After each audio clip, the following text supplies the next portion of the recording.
Le mariage est l'union entre deux personnes qui viennent de deux endroits bien différents. Deux endroits différents, pardon. Ça veut dire que ces deux personnes ont reçu une éducation différente. Ils ont eu des us et coutumes vraiment diverses. Donc c'est très important de se le rappeler avant de prendre cet engagement. Un engagement qui dit que je m'engage à toi, à t'aimer, à être fidèle, à ceci, cela, ça veut dire que c'est une marque de confiance. Du moment où tu brises cela, c'est pas facile que lorsque la confiance est brisée par l'infidélité ou alors tu n'as pas pu respecter tes engagements, que la personne continue à t'aimer et à te faire confiance.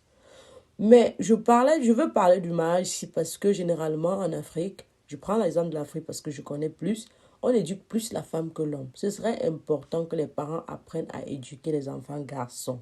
Parce qu'il y a des hommes qui sont dans leur propre maison, ils ne savent même pas où se trouve la serviette de leur fille ou de leur enfant. Ils ne savent pas que les toilettes, ça se lave. Ils trouvent que laver les assiettes, c'est réduire leur charisme. Mais s'il lave les assiettes, ça veut dire qu'il est devenu la femme dans sa maison. Il trouve même que s'il chauffe de quoi manger, ou alors il cuisine pour lui ou pour la maison, pour les enfants, il a tué. D'aucuns pensent même que manger et débarrasser la table, c'est un problème. Non, ça ne peut pas se faire.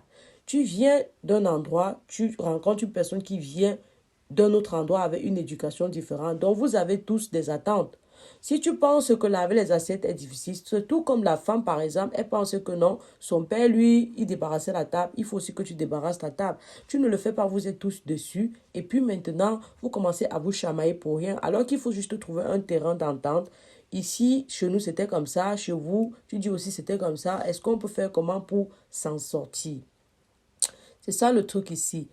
Maintenant, comme je disais tout à l'heure, il faut éduquer les enfants garçons, c'est très important. À l'époque encore, la femme était celle qui faisait. À l'époque, à une époque, c'était la femme qui faisait tout dans la maison, c'était déjà connu comme ça. Mais de nos jours, les femmes travaillent. Elles sortent aussi, elles se débrouillent, elles ont des carrières, elles font des choses. Donc, à un moment donné, la femme se dit, si je peux sortir travailler comme toi, je rapporte de l'argent comme toi, à un moment donné, tu peux aussi me donner un coup de main. Ce n'est forcément pas un duel ou alors un rapport de force, non. C'est une logique pour elle.